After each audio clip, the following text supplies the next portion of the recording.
it is amazing to see. I mean, just in this case, think about it too. You know, you drive by it every day.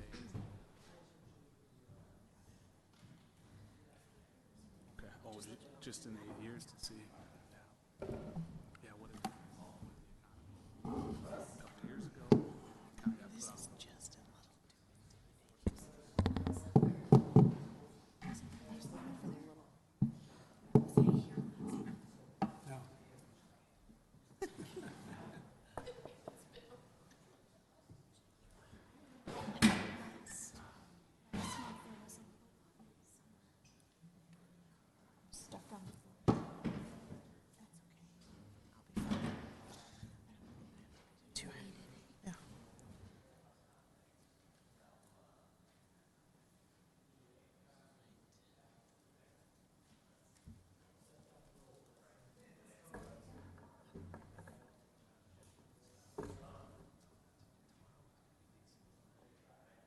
I thought tomorrow was.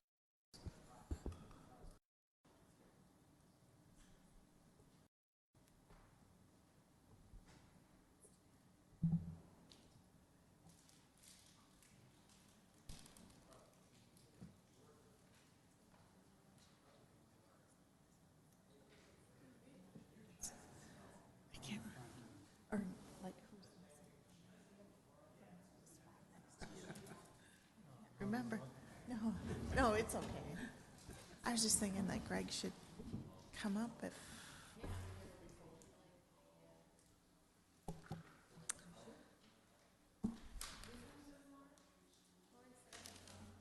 Okay. Should we get started without Lori? Just.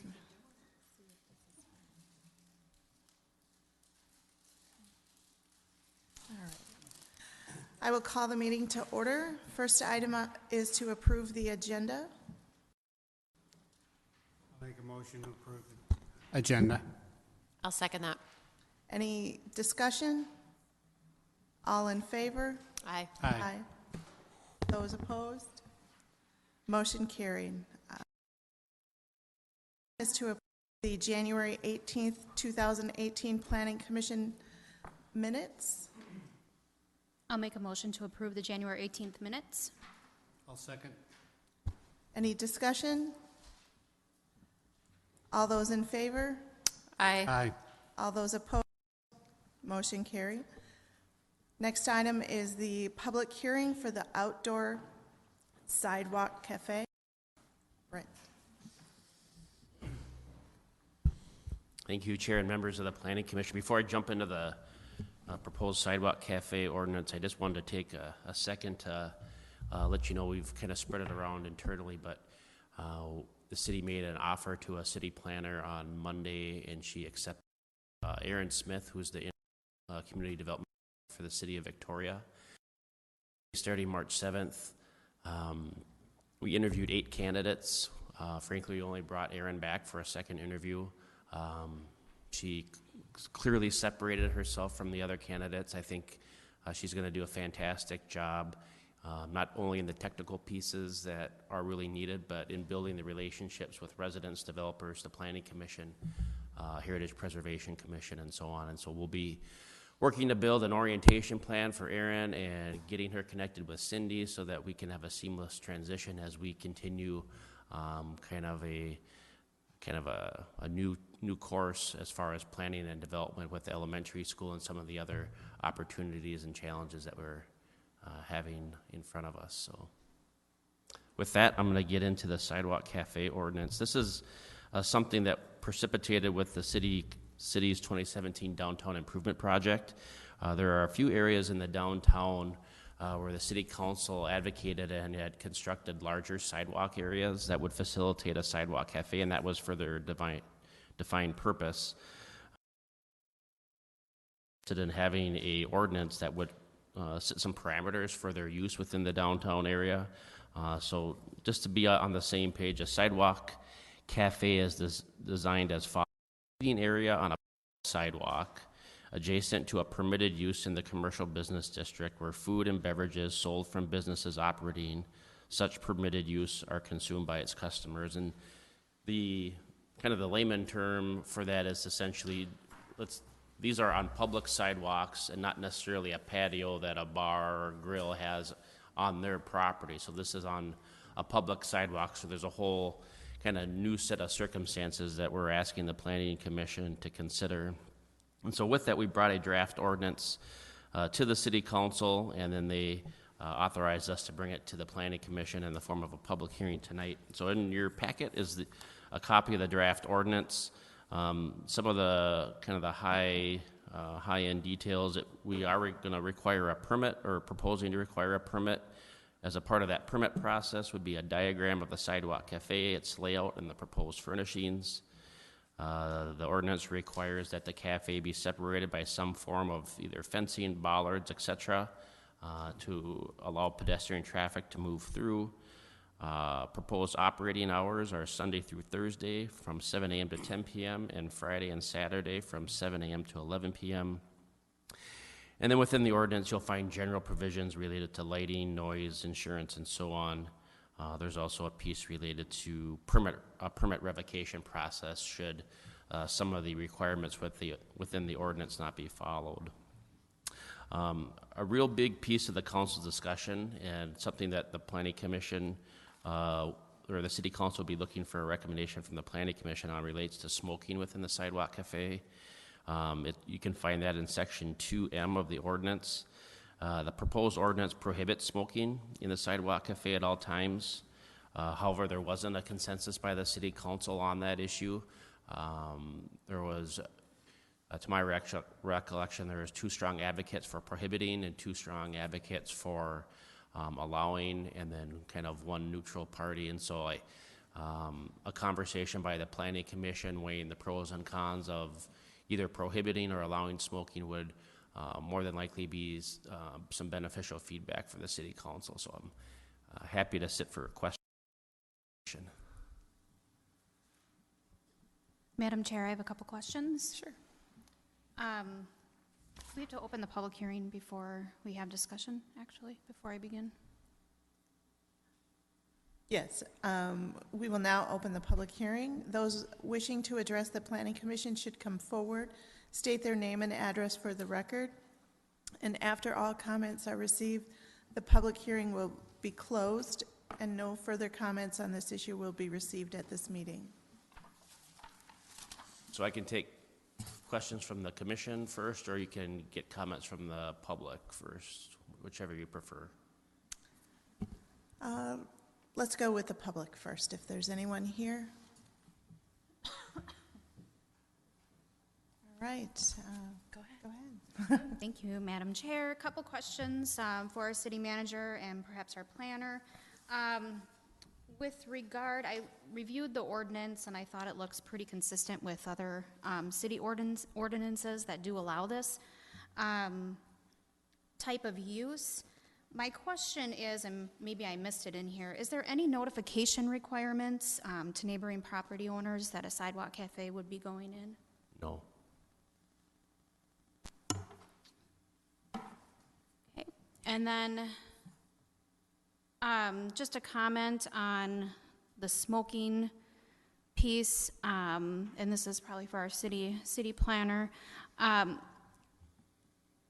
Are there other ordinances, or how do other ordinances address this for our market cities, or do they address the smoking?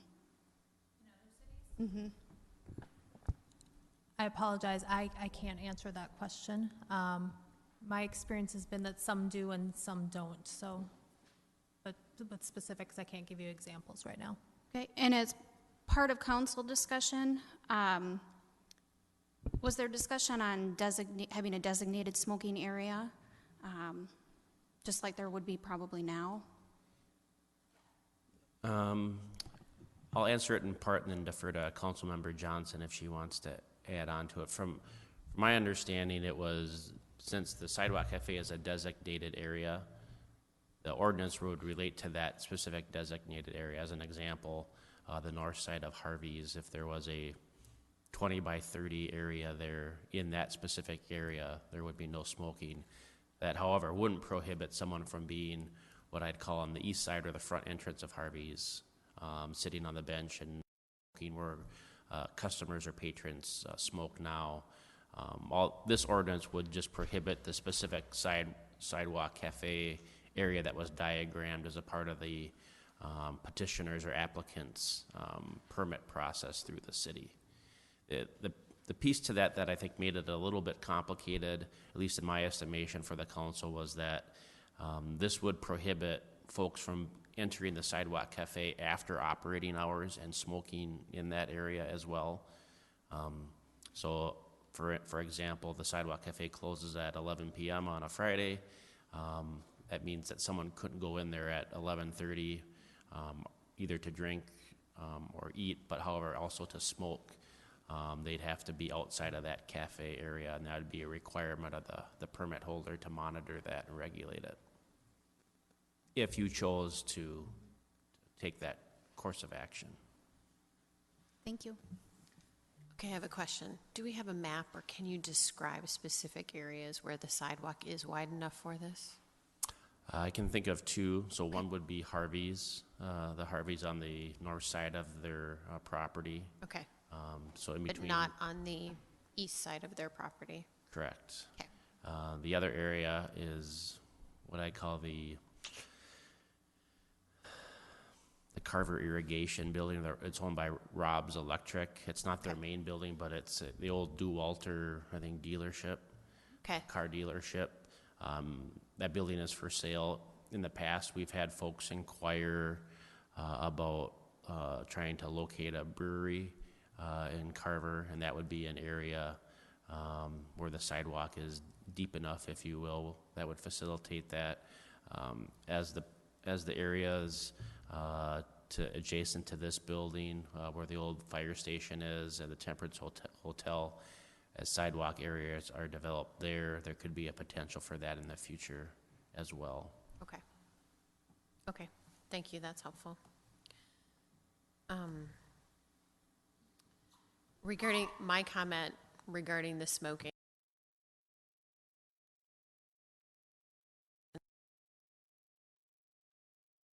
right?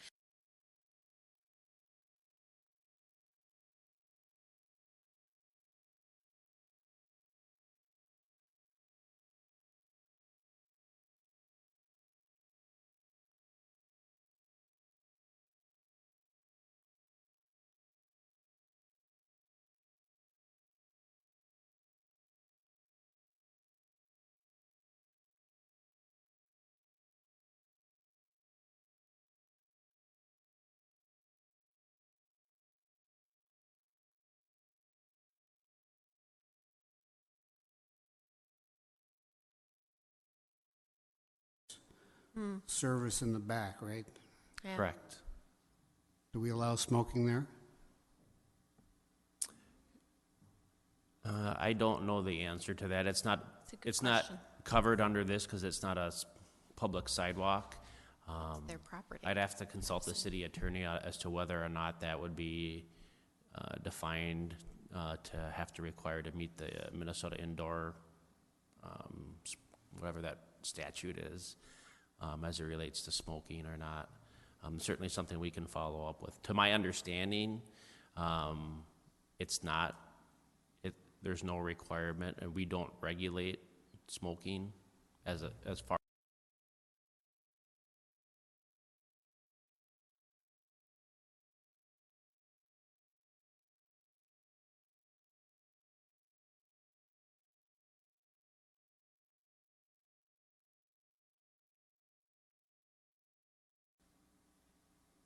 I think it's something we should check on. I mean, other than the fact that it's not on a sidewalk, it's Be similar very to this. similar to, should at least be consistent across the board. And my other question about that specific location is, are there certain hours they're allowed to operate outside? Or does it go along with the rest of their business hours? The city doesn't have any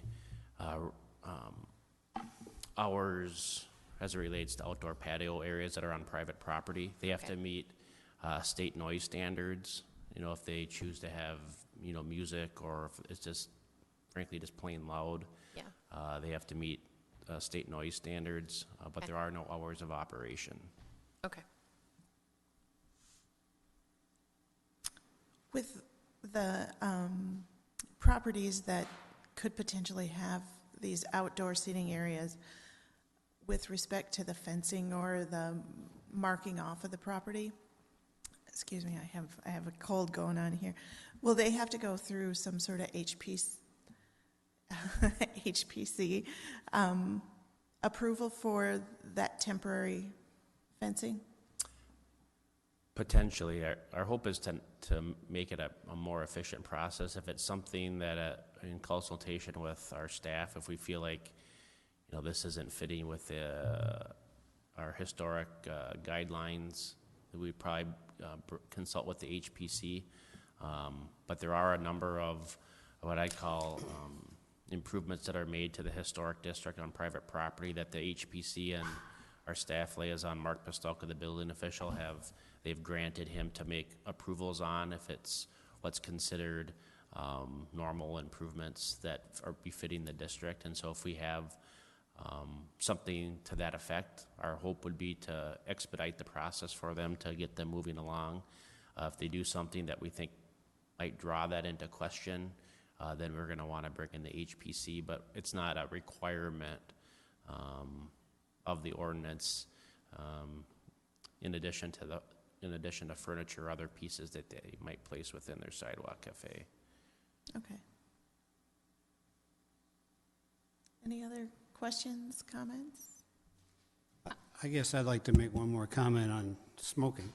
I mean, originally, the smoking was restricted indoors because of the health of the workers.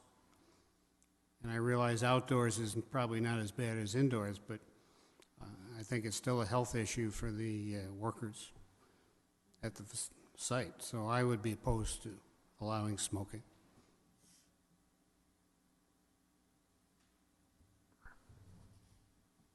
I'd just like to make one more comment, Madam Chair. I really like the idea of the sidewalk cafes. I think that it maximizes the use and the enjoyment of the downtown area. Our 3 seasons would potentially, with patio heaters, would those types of things be allowed? I think should those things be allowed as part of that, it would really be an extension of the season to allow this, and I really think that that this would be a great benefit for the establishments that this would fit. And then on the smoking piece, I agree with the comments that have been said here this evening by my fellow commissioners. I do also agree that it's an extension of the establishment, or should be treated as an extension of the interior. And I like the ordinance as proposed with clarification about the after-hours piece.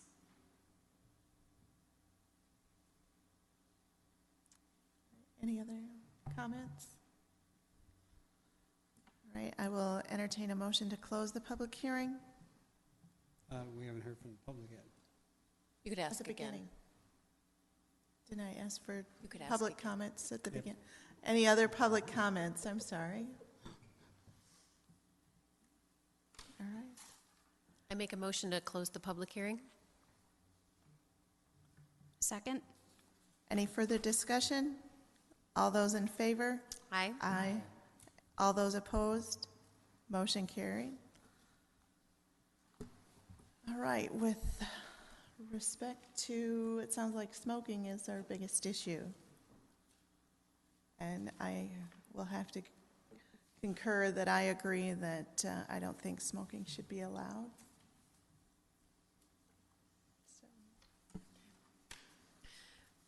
Well, I'll make a motion to recommend the ordinance on, it's called the Sidewalk Cafe Ordinance, with a recommendation to strike 2M and change it to say that smoking is not permitted. Second? All those in, or, Excuse me, so 2M, excuse me. 2M change to, smoking is not permitted, sorry. So it's fine. Sorry, I thought it said it is permitted. I apologize. So we'll keep it as is. So what I I'm still hear- second that. What I'm hearing is you're No considering smoking. a motion to recommend adoption of the sidewalk cafe Yeah. ordinance as presented Yes, to the city council. correct. Keeping it as a non-smoking. I'll keep the second. Sorry about that. Any further discussion? All those in favor? Aye. Aye. All those opposed? Motion carried. Right. The next item on the agenda is the Carver Professional Building Amendment to the Planned Commercial Development and Site Plan. Thank you. Before you tonight is an amendment to the Carver Square PRD. This is the PRD for that whole development. It's not just this one parcel that is Lot 3 of that development. You'll recall that last year you approved that development and it was constructed. However, at that time, we didn't have the full site plan and architecture for this lot as well as the lot that's in the northwest corner of the property. So at this point, we're looking to amend the planned commercial development to incorporate Lot 3's design and architecture into that. On the screen before you is the footprint and the parking lot of the proposed building. They would be constructing parking that's sort of that whole south wing of, if you will, of the parking area. It's partially on their lot as well as partially on the lot that Children of Tomorrow Daycare is located on. And along with that, they would be moving the existing dumpster back a little bit and making it a dumpster enclosure that would fit 2 dumpsters. Oh, so the dumpster is existing? There's a dumpster there already, and it's tilted a little bit differently and pushed a little bit forward from that location. Got it. Cindy, can I ask a question? Yep. Is that dumpster screened? It is, there's an enclosure that goes Okay. around it, and there would be, after it's moved and, it was originally constructed in the wrong location per the plans. So it's been in the works that that dumpster enclosure needed to move backwards a bit or to a different location. And so this is the proposal to do that, but at the same time, they're going to widen it as well so that 2 dumpsters will fit in that location. This is a depiction of what the proposed building would look like and probably gives you a little bit better idea of my description of the rest of the building. So it's a multi-tenant building that would have 4 bays in the building for tenants. The northern bay, once it's constructed, would be occupied by a chiropractor's office. And at this point in time, the other 3 spaces would be vacant until a use is identified for them. When those uses come forward, that's not something that we anticipate that you would see unless there was some change to the site plan needed. They would just be able to finish and complete the tenant finishes on the interior of the building and then go ahead and move in. The building is, the side that you're looking at in this rendering is from the parking lot. However, it's my understanding that the view from Jonathan Carver Parkway is a very similar view where it's broken up with the different doors that come out so that there's 2 ways in and out of each space. And so there'll be an attractive facade along County Road 11 as well. The applicant is here tonight. His name is Chuck Cook, and I'll open it up to him if he would like to tell you anything more about him or what he's hoping to do here. Yeah, so just a little quick history.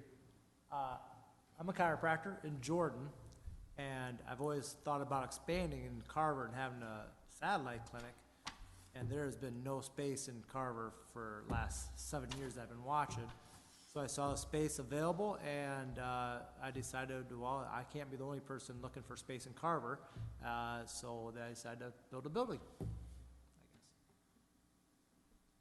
Well, thank you. Thank you. We're excited having you. Madam Chair, and maybe to our applicant and our staff, based on these renderings, I do think architecturally, the style fits with what's already in the location. Just from a staff perspective, are we comfortable with the use of materials? It looks like there's a combination of different textures and We are comfortable with the use. are there any local materials that are being used on the exterior? I'm thinking something like a Chaska brick, for example, or anything like that. No, there isn't.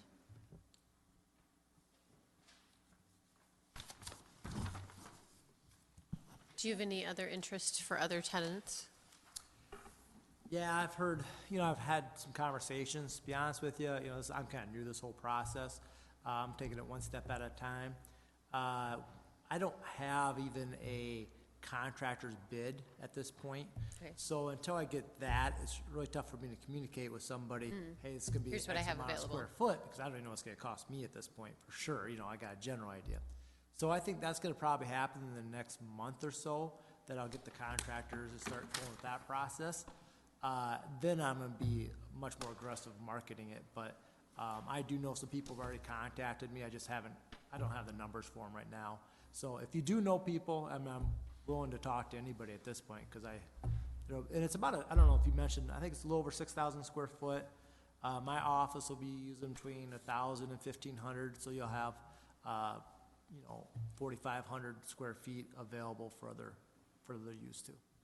Just out of curiosity, the concept appears that there would be 4 individual tenants. Is it possible that any of these sites would be combined into a single tenant if they wanted, say, closer to 3,000 or Absolutely. 1,000 square So, you could even do more than 4. We have a process where you could walk in one of the main doors and have that split open to 2 different things. Okay. So it could be all the way from, I'm gonna take a chunk, so two pieces, all the way up to probably 6 or 7 if you wanted to split them up enough. But, and of course, for me, I think, I'm looking for long-term situations here, so I'm looking for tenants that I think are gonna be long-lasting in type situation. So yeah, if one person wanted to rent the whole rest of the building, that'd be an opportunity. Okay.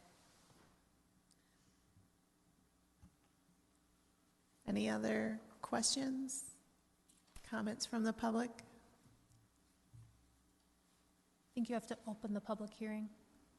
Oh, I'm sorry. We will now open the public hearing, and those who wish to address the Planning Commission should come forward, state their name and address for the record, and after all comments are received, the public hearing will be closed. No further comments on this issue will be received at this meeting.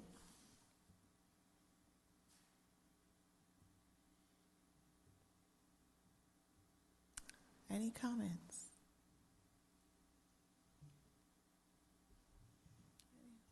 I guess a side question for Cindy. So this is a commercial property, so all commercial uses are permitted at this site, right? There's no other restrictions. Generally speaking, typical commercial uses would be permitted at the site. I can't say that there's no other restrictions because there certainly are nuances depending on specific users that would come in. But we would look at those as that happens. Okay. Madam Chair, Yes. Paul Modine, I'll go in the public section here. Paul Modine, Dahlgren Township. I just wanted to echo what the city staff has already pointed out on page 5 of 7, related to the Dahlgren Road, and that's the biggest piece for our township. Several months ago, we actually had some folks in here related to traffic studies along Jonathan Carver Parkway. Another building, more traffic, and looking at, and the city points out that the driveway location is on Dahlgren Township Road. I love the line in here that the Carver County Transportation Plan is planned as a future county road. I'm looking forward to that day. I think some folks in the audience are as well. That being said, with the reality that it's going onto a road that is, right now has heavy traffic, that intersection has heavy traffic, and more importantly, that's only one way in and one way out. And they point out in their report here that The city is temporarily permitting full access at this location. What I would ask the commission and the city planner, what are the thresholds? Is it volume of vehicles? When you guys would then say, we can't have any more, that's a lot of cars, a lot of bodies in one place with one in and out onto a we'll say minimally maintained road in all reality, heading into a large intersection. I know that because there's multiple government entities involved, this specific spot is often a topic of discussion. But I'm just curious, from the city of Carver's perspective, when is that threshold met to mandate a secondary access? Great question. And I'll start by answering, and then I'm going to shift it to somebody else. But for those that aren't familiar with it, that may be new on the Planning Commission or haven't heard about it in the audience, the city and Carver County right now are doing a corridor study of County Road 11. And this intersection is certainly one of the areas that's being looked at as part of that corridor study. And the thought is that an improvement to County Road 11 is included in the county's transportation improvement program out about 5 years from now. So there would be some modifications to that intersection when that road project is completed at that point in time, as well as likely some amount of the Dahlgren Road leading up to that location. Now, that portion of Dahlgren Road that is adjacent to the site is actually city road now, because when it was annexed a couple years ago, that portion of Dahlgren Road came into the city, so that's our responsibility. As far as a trigger for what would trigger any of these clauses in here, it's a little more nuanced than it being a very specific traffic count. And I guess I'll take that opportunity at this point in time to introduce to you the city's new city engineer, Andrew Buddy, with Bolton and Mink, and I will let him attempt to answer that. Thank you, Cindy. Typically, it's going to be driven by how the site is used. So with this building coming in, we don't know what those tenants are, so we don't necessarily know the demand coming out of some of those buildings. So it's somewhat dependent by that. And then it's also largely triggered by safety. If there's any accidents or anything coming in or out of the site, or the other third factor that largely contributes to it is how it would affect the intersection with County Road 11 and Dahlgren Road. If that, however that's improved in the future, or even how that's existing currently, if there starts to be backups or congestion at that intersection, that likely triggers this access to be restricted to like a right in, right out, and then some other alternative access provided. Madam Chair, I do have a question. Have we identified a place for when that threshold is triggered, where that secondary access would go in relation to the site? I've been involved with preliminary conversations that there would potentially be a frontage road on the back side of that comes, it would enter on Dahlgren Road further to the west and then kind of come along the back side of Public Works and ultimately connect with 4th Street further down. But the timing of that is completely unknown at this point because that property is controlled by Mueller's gravel pit at the moment. So I guess maybe to answer it a little bit further is if the demand started arising, that conversation would advance further as to what alternative solutions are. The traffic load was described as heavy, and I realize that could mean by weight or numbers. Anybody have any idea how many vehicles are on there now? On Dahlgren? On Dahlgren. I don't know that off the top of my head.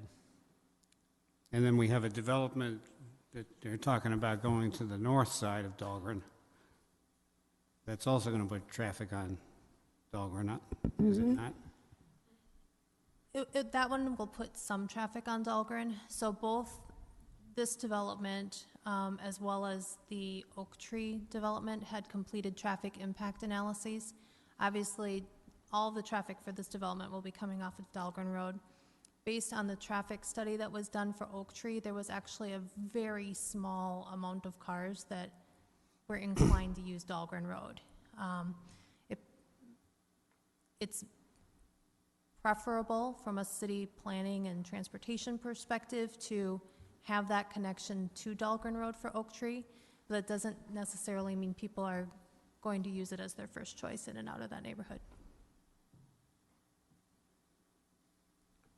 When is the traffic study going to be done? This summer? The County Road 11 Yeah. study? Later this summer, fall. In an ideal situation, knowing that then that might be either county or state money, when is the soonest we would see? Construction, Right. you're asking? Or improvements to that part of the road that's currently owned and maintained by the city? That would be done at the same time that County Road 11 would be done, and I think 2022 is the year that it's in the county's CIP, Capital Improvement Program, Okay. sorry. The only part of Dahlgren Road now that is controlled by the city is just adjacent to this property, right? So, I mean, it's a few hundred feet. Well, there's a few hundred feet here. The city, when we annexed the Olson property with the Oak Tree development, there is another portion of that property that is adjacent to Dahlgren Road. So that portion is also now part of the city's, as per the orderly annexation agreement. So And then there's a gap in the middle that's technically the township's. we're talking maybe a quarter of a mile or something? Maybe total. Just looking at the Carver County's website right now, it's about 450 feet that the city owns completely adjacent to that development from the center of Jonathan Carver Parkway going west.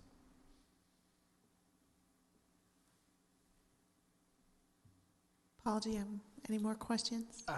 Yes, for the city engineer, does this, with this new proposed development, again, I'm looking at the access piece, the one way in, one way out. Are they requesting any waivers as far as the number of parking spaces required for that plat, for that size building? Does the city even, do they have a requirement? It's like a parking, I'm trying to think what it's called, but it would be the minimum required amount to sustain such a building. I'm actually going to defer to Cindy on this one. Okay, They are meeting their minimums right now. okay, As tenants came into the building that we haven't identified yet, we would have to relook at that. okay. But we also look at it across the entire development at the same time, because they are technically sharing parking across all the uses. So it's sort of looked at all together. Do you know what the current count is, or I should say with this proposal, what the current count of spaces would be for that area? I don't have that offhand, Okay, but I can get that to you. wonderful.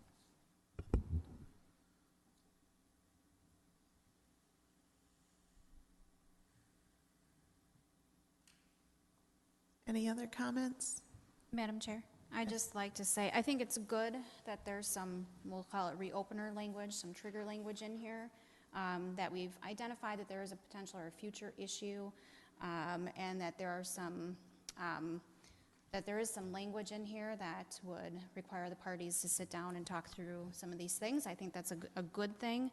When I look at maybe short to midterm uses with what's proposed here, I think the type of uses or the type of commercial that would be businesses that would be attracted to this type of property, that you're, at least in relation to the traffic that it would be generating, that you're not, like the daycare, maybe everybody drops off between 7 and 9 a.m., and then you have a rush between 3:30 and 5.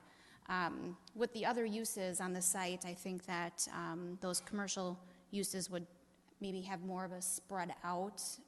So some of that congestion that was talked about may not come completely to fruition, but that's, I think, having that safety net to have those reopener discussions and triggers is a good thing.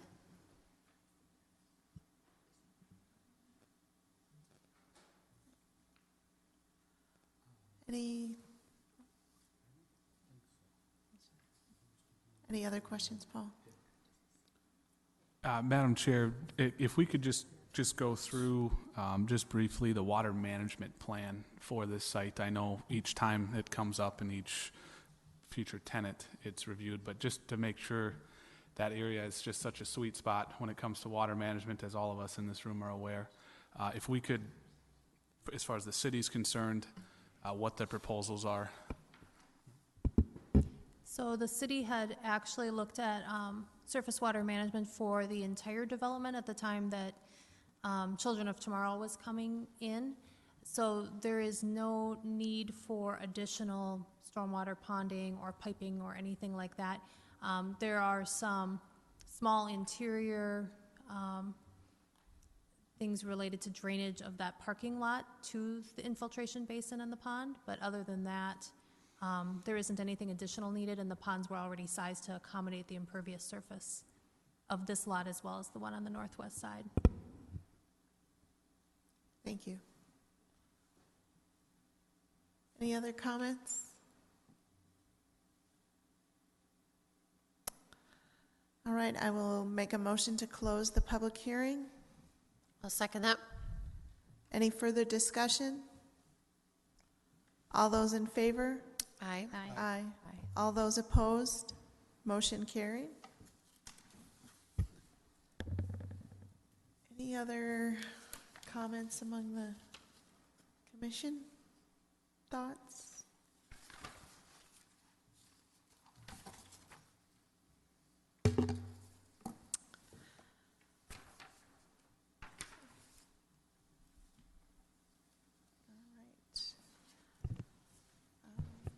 Looks like we have two motions to do on this, and item number one is to recommend I'll make a motion to recommend approving the amendment to the planned commercial development with the following changes to the existing conditions.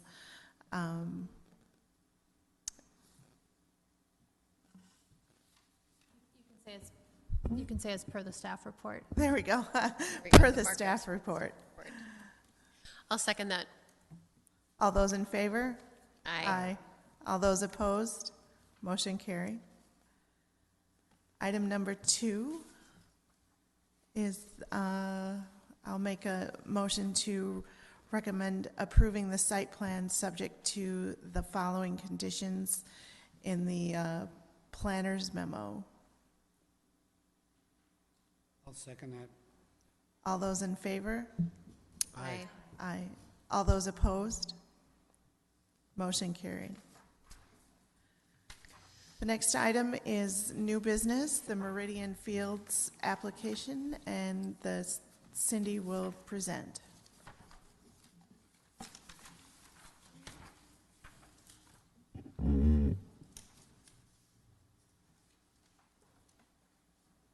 Thank you. In your packet is a concept plan for a project that we're calling Meridian Fields. It's located northwest of Carver Elementary School, west of County Road 11 by about a quarter mile, and directly south of Highway 212.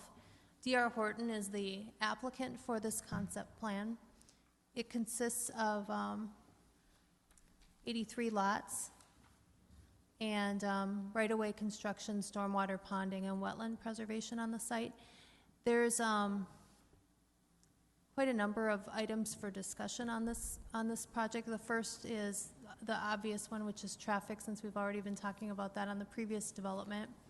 The site would have one way in and out at this point in time via a road to be constructed that would line up with Spring Creek Drive at the intersection of County Road 11. That would extend westward That road would provide future access to the commercial development that's planned on the United Properties parcel. Actually, I should back up, not planned on the United Properties parcel, because that implies that there's actually some specific plans, but it's guided for that in the comprehensive plan, as well as extend to the west then to provide access to development of other parcels in Dahlgren Township at some point in the future. Once a more robust roadway network is established, this development would have more than one way in and out, but in the interim would only have that one way in and out. As we're going into this section of Dahlgren Township, there's some existing transportation features that are already in place. There's a frontage road on the south side of 212, adjacent to the north side of this project. That frontage road is something that neither the city or MnDOT would want any access to come from this development onto that frontage road, because that is meant to be a temporary condition. It was constructed when 212 was constructed in order to remove direct accesses from 212, but there are long-range plans for constructing 212 as a 4-lane highway from Carver to Cologne. So they'll want to continue removing those accesses that go on to 212. So adding additional traffic from this development isn't something that either the city, MnDOT, or Carver County would have in their long-range plans. There is also an existing township cartway on the west side of this development that provides it's a north-south aligned road, and it provides access to one parcel of land at this point in time. It also connects up with that frontage road, however.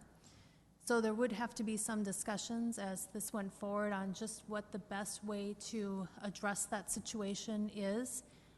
We certainly don't want to, again, connect those together and provide an opportunity for people to access 212 via that township cartway. Related to that is a question about noise in both the staff comment memo as well as the letter from MnDOT that was in your packet. You saw some references, I'm sure, to anticipated noise impacts along the highway corridor for this development.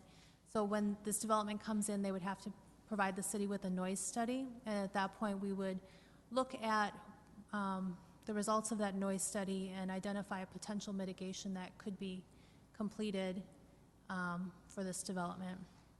In addition, given that there's commercial planned on the east, we would also want to see some sort of both visual and noise buffer from the commercial development as well. I think that's probably enough at this point in time, because I think you'll have a lot of questions, but I do want to introduce Deb Ridgway with D.R. Horton, and she may have some additional things that she'd like to say before we kind of continue. Welcome. Good evening. My name is Deb Ridgway with D.R. Horton. I really don't have anything to add. We're here to just answer any questions. With me tonight is Corey Meyer, who's with Westwood, who aided in the planning and layout of the site. So we're here to hear any feedback you have, or any comments or questions. Do you have any comments about the exception property and in the north section there?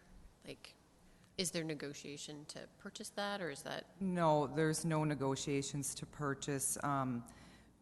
We have, as you can see on the plan, the road will front that property, so there will be the opportunity if that landowner would like to access via there. We are also going to stub sewer and water to that property, okay, if at some time the property owner wanted to hook up to public sewer and water. Okay. And I should add that this property obviously requires annexation to the city, and so when they would submit their petition for annexation, it would not include that exception property. So that exception property would remain in Dahlgren Township? That would remain in Dahlgren Township. Got it. And we changed the land use for the comp plan to low-density residential? So right now, in the 2030 comp plan, this property is guided for commercial land uses. In the 2040 draft future land use map, you currently have this property proposed to be guided for low-density residential, because they would be seeking to come in yet this year with their plans and plat, they would need to seek that comprehensive plan amendment.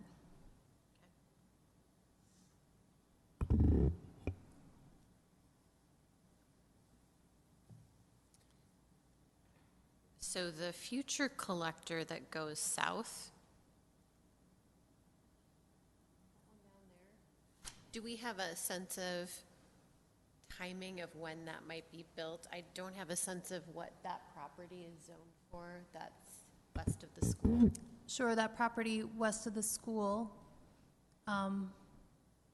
in the 2040 draft future land use map is shown as low-density residential as well. Okay, because then that says to me that it would be developed probably sooner rather than later, you'd think. I think there's probably market demand to develop it sooner. However, you know, it would depend on the willingness of that property owner to sell. Oh, okay, yeah. All right. Madam Chair, I'd like to discuss the deadline it looks like there is to, when we're talking about the difference between the 2030 comp plan and what's being drafted right now.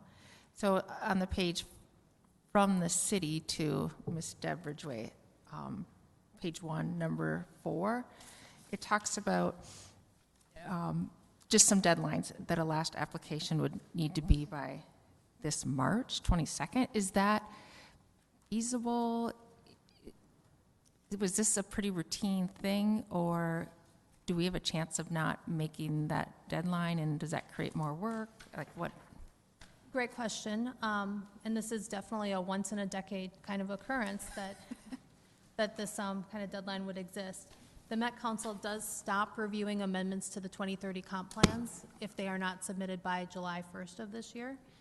So, and there is a process before we can submit it to the Met Council that involves not just our review as a city, but also we have to send comprehensive plan amendments to adjacent jurisdictions for a 60-day review.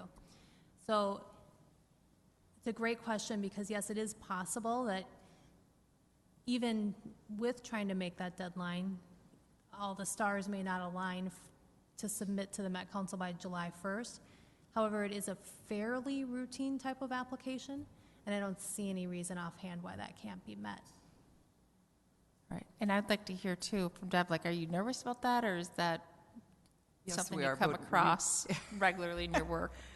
Yeah, a month is a pretty tight time frame to put together a plan, but we feel we work with Westwood very closely, and we've got them on tap to start as soon as we know that we have city council approval on this general layout. We're going to hit the road running really fast, and there'll be meetings and just making sure that everybody is involved, because there is the county, the township, the city, MnDOT. We have a lot of players that we have to work with. But yes, we feel that we can make that.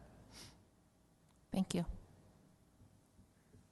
Do you have any ideas about what the noise mitigation might look like adjacent to this development? I do not. We would likely, and it depends on what the study comes back, because we're going to have to do that as part of our Yep. application process.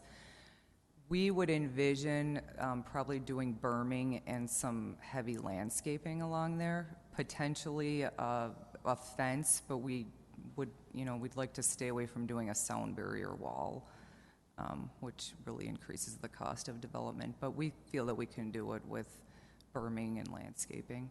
Okay.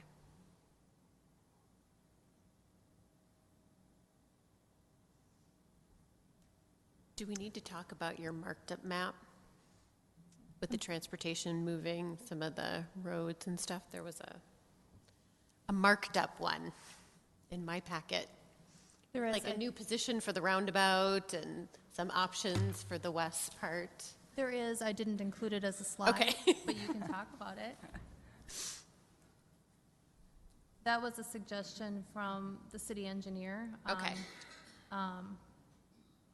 Potential changes to address and make sure that the through movement on the roundabout was a logical Yeah, through movement. yeah.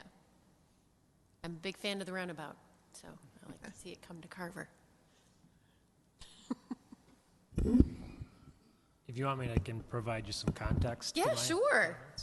comments. So, I guess my thought on that roundabout is the need for the roundabout is largely going to be driven by the commercial property adjacent to it, not the residential property. And with that roadway being a major collector for the city, so ultimately it will connect with County Road 11 and ultimately extend all the way out to County Road 43 Right. in the probably long future. But anyhow, we're trying to set that up so that it will function very well for the city in the long term. And so that's why I had sketched up moving the roundabout slightly, I don't know, slightly to the east Yeah, and have it be a three-legged roundabout where the north leg would access the commercial development and the east-west legs would kind of stay that through movement on the future collector. The other thing I was not a fan about the current layout that you see on the screen is that the through movement of the roundabout takes it through the residential streets. yeah, And that is going to lead to higher speeds. It's going to lead to just more traffic on those local residential streets. So I thought from the city's perspective and the residents' perspective that they would not want that through movement on Right. there. So I think there's just some modifications that they could do that would tee in their local roadway access to the commercial, or excuse me, to the collector roadway a little bit different to help facilitate that. that makes sense. And so, I know we can't see it on the screen, but the yellow line's to the west, right, for that north-south Yes. road that currently connects to the frontage road and intersects with one of the streets in this residential. Is that, I'm having a hard time because I can't see the comp plan in my head, but is that going all the way north-south, or is that connecting to that future collector as well? That would connect to the future collector as well. Okay, And so the property to the west of this development, I believe Yeah. it's owned by the Hammers, there's a potentially very large wetland that this Oh. roadway is stubbed out to. Okay. So extending that road through really isn't at least a very feasible option if those are wetlands. We didn't do a wetland delineation on it, but just Sure. looking at historical aerial photos, it's very likely. And so that north-south then road, the yellow piece shown, would connect with the future collector road. And then the Hammers property between 212 and the wetland is much higher ground, fully developable. So okay, the intent is that they'd be able to provide some sort of access, and this would be kind of like maybe the secondary access to that, but okay.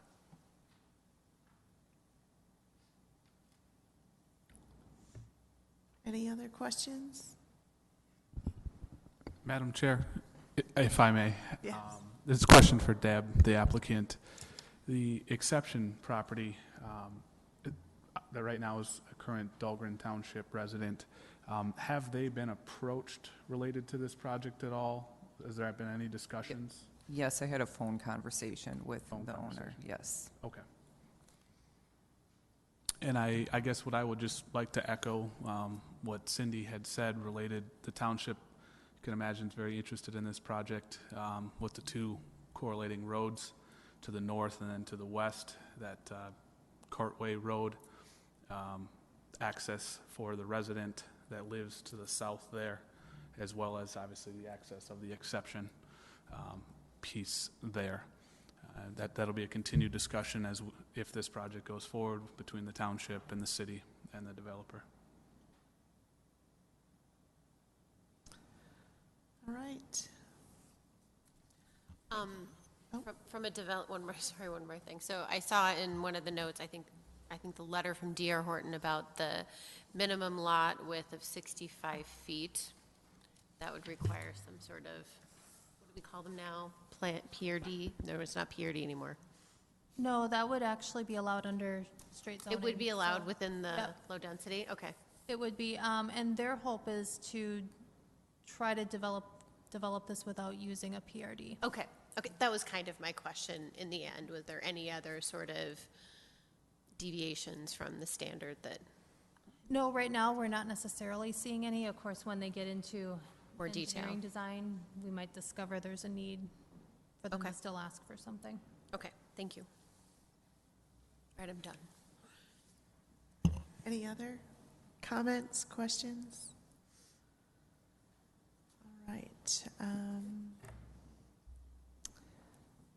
Anyone want to Sure, I'll make make the a motion? motion to recommend approval of the concept plan, subjects to the comments in the 2 comment memos. I'll second. Any further discussion? All those in favor? Aye. All those opposed? Motion carried. Thank you. Thank you. Thank you. The next item is solar energy systems, review of the background material. Thank you.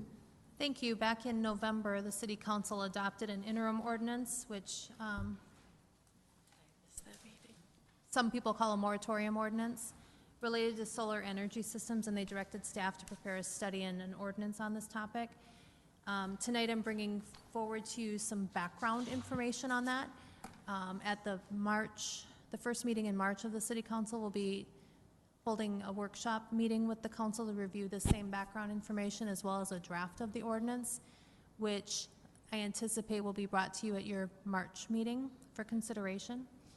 But I wanted to give you some background information at this point of kind of what we're looking at, so that when we start talking about the ordinance later, you'll have a little bit more information than you do right now, hopefully.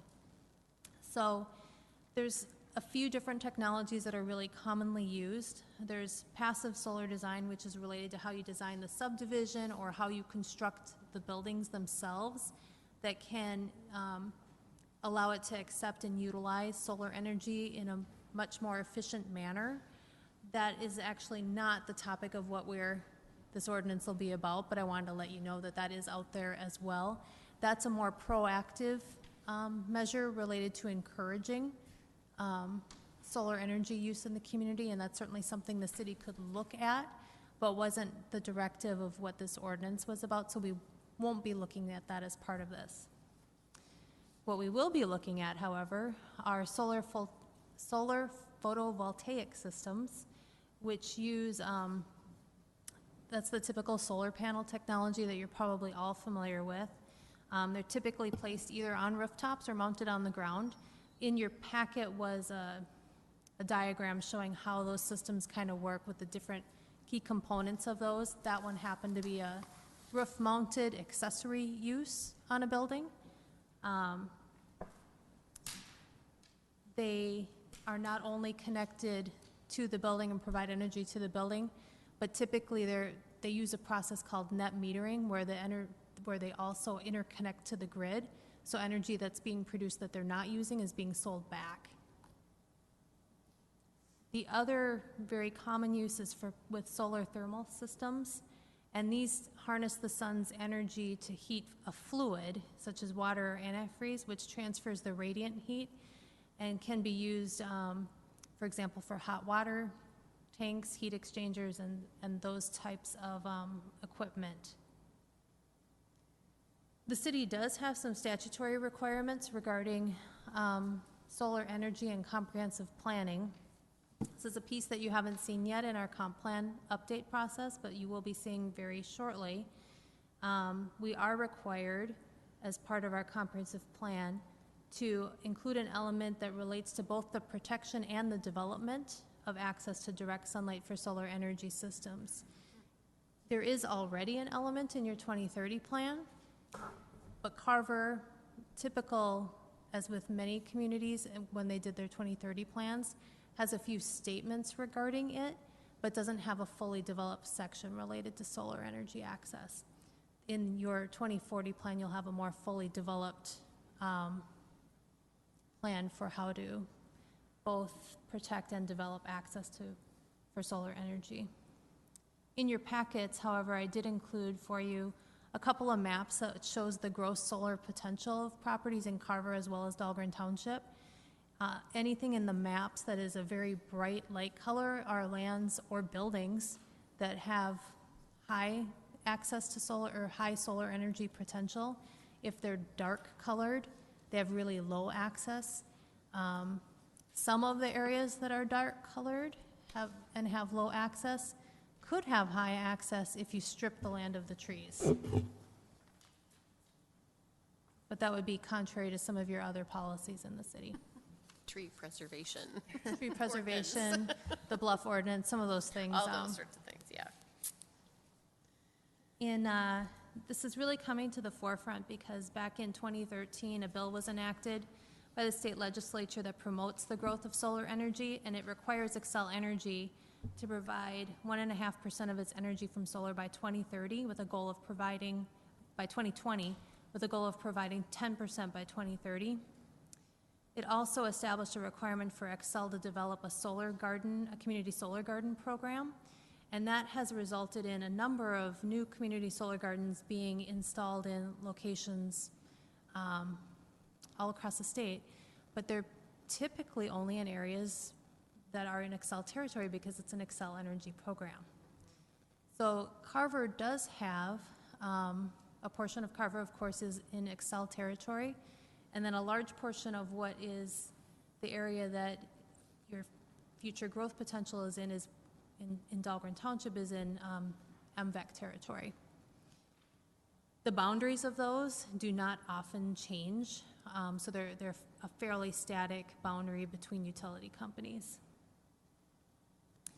That said, any ordinance that you develop would apply to land in either territory, and certainly in the future there could be some change in laws or change in demand that would cause some reason for those types of uses to become more in demand in the MVEC utility area. There's basically two kind of scales that we would look at for solar energy. One would be solar energy as an accessory use to an existing principal building. So this would be something where you installed solar panels on a roof of a home or a building, as opposed to a principal use, which would be that community solar garden where the solar panel development itself is the sole economic use of that property. So we would be looking at classifying them in two ways, and coming up with appropriate criteria for citing both of them. Just stop me if you have any questions along the way as I'm kind of running through this. You do, when we develop this ordinance, you do obviously have some competing priorities, particularly related to your historic preservation ordinance, as well as tree preservation. The tree preservation one, I think, goes without any explanation. The historic preservation one's a little different. There's a lot of debate in the historic preservation community about the appropriateness of installing solar panels on historic buildings, and you will find differences in the literature as to whether it's viewed as appropriate or not appropriate, and that in some respects will end up being a local decision here. Many preservationists, however, do believe that's not appropriate when you're putting it on a building in such a way that it could remove historic materials that are important to that building, where it could alter the roof configurations that are existing, or where the installation would cause irreversible impacts to the historic features. So a lot of people would recommend that you put them on the ground in those situations. And then there's a number of standards or considerations as well as we're contemplating location and development standards. The first is location. So obviously we already talked about that they can be designed as either an accessory use or principal use. The accessory use can probably be designed to be accommodated on nearly any building that has some relatively high access to solar energy. The principal uses, however, will take up a relatively large tract of land, and that's the item that I think you'll have to discuss the most as we start contemplating this, is when we're talking about putting a solar garden on a, say, a 5 or 10 acre piece of property in the city, that you have already run utilities to and have that cost that you've already expended as a community? Is that the type of use that you want on that property? Because there just is that sort of consideration to be given. Most solar gardens that we have seen have been out in rural areas. We did have an inquiry in the city, which is what prompted this ordinance to be enacted last fall. So I think a lot of the rural communities. Madam Chair? Yep. Cindy, was the request for principal use or accessory use? Principal.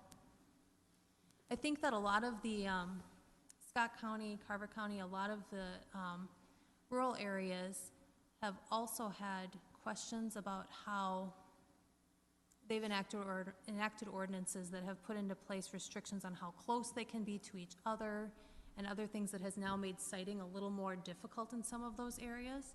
So that it seems that some of the developers of solar energy are now looking at other areas where they may be able to.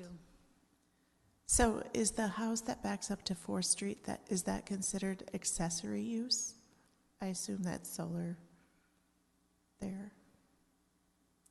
I can't think of which house it is, unfortunately. Gosh. But if it's on a house, Well, it's in the yard, and there might be something on the house too. I guess I just noticed the yard as we drive by. if it's on the same lot as a house, whether it's on the house or in the yard, it would be an accessory Okay. use as opposed to a principal one. Do we have any idea of the value per acre for a solar garden? I mean, is it comparable to farming? So let's say farming in Dahlgren, talking maybe 5,000-10,000 an acre? Is that roughly the right number? That's a great question, and I can't answer that, but I can certainly look into it. Okay.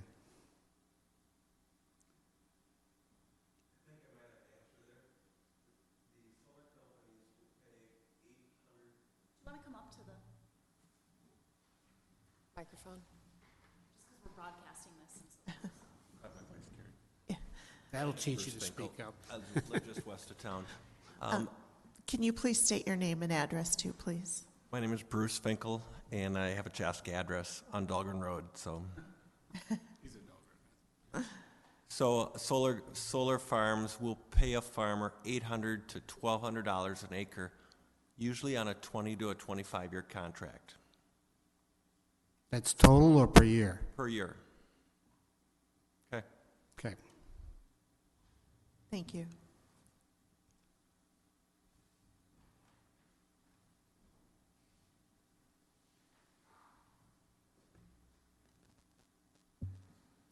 The next item that you'll want to consider is height. In your ordinance, anything that's constructed has to meet the height ordinance in whatever zoning district that it's located in.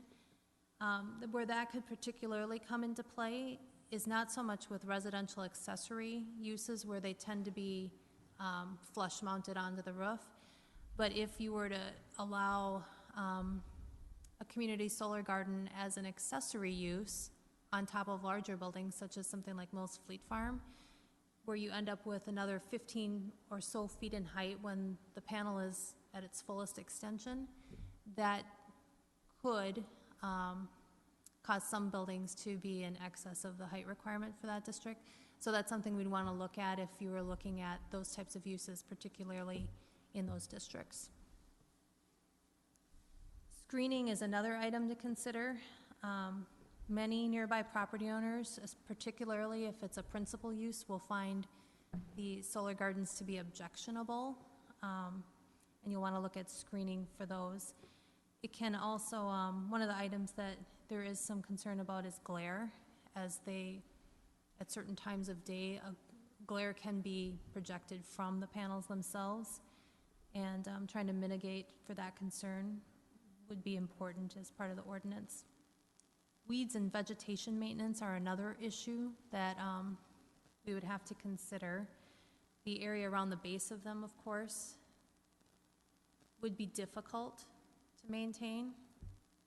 Your city's weed ordinance, of course, would come into play there in some respect, but you may also want to consider, rather than even having to deal with it in that regard, to providing an exception for native vegetation that is, say, pollinator friendly, and kind of address a couple different concerns at the same time. Decommissioning of these facilities is an important item to include in the permit conditions, and that is to ensure that once they are no longer functional, that there's a plan for removing them and replacing the land back to the way that it was. And then, of course, impacts to natural resources are another item. There have been some people who have been trying to do installations within wetlands because they do get a lot of sun, but it also does have an impact on the wetland itself, and some jurisdictions have allowed for installations within wetlands. Homeowners associations are something that you can't control but need to be cognizant of as you're developing this ordinance. Even if the city allows for, say, solar panels as an accessory use on a home, the HOA that that home is in may very well not allow for that to occur. And Minnesota is in a state that does not have solar access laws, so the states that do have them, that law would basically override the HOA rules. Another item to consider is the power and communication lines, especially on a solar garden that connect from the garden to where it needs to be transmitted to, because it can result in new lines being installed. The city has ordinances related to burying of power lines, but that goes into effect when we're doing a subdivision. So in this case, we wouldn't necessarily have a subdivision associated with it that would require for those lines to be buried. So requiring that as part of this ordinance would be important. And I think that's all I have for you at this point in time, but I'm happy to answer any questions that you have. And if there's additional information that either you thought of as you were reading this that would be helpful for you to know as we keep moving forward and bring this back, if you could let me know now or shoot me a quick email, I'll be happy to help get that information. Now, Fleet Farm must have about 6 acres on its roof. That would seem like an ideal place to put a solar garden. And if you notice in the map of the gross solar potential for Dahlgren Township, you can pick out the building. Yeah.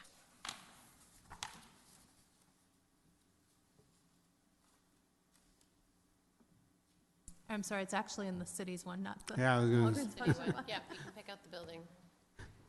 Also, the new elementary school would also have a lot of. They have a lot of stuff up there, though. They do. They could probably fit a bit up there. That's true. That's true. No, it looks pretty comprehensive, I think. Like I said, if you contemplate it a little more and think of anything, I'm sure you won't be the only one that has that question, so please just shoot me an email and we'll try to get it addressed before we bring this to you next month. Okay. Very informative, thank you. Thank you.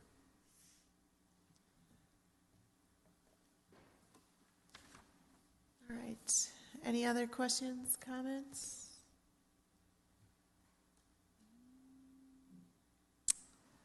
All right, I will entertain a motion to adjourn. I'll make a motion to adjourn. I'll second. All those, or any further discussion? No, we can't have a discussion It says we're supposed to here. on adjournment. Not adjourning. Oh, okay. All those in favor? Aye. Aye. All those opposed? Motion carried. Actually, recently going through a lesson on Robert's Rules, you can just say, since we have completed all the things We're done. we're supposed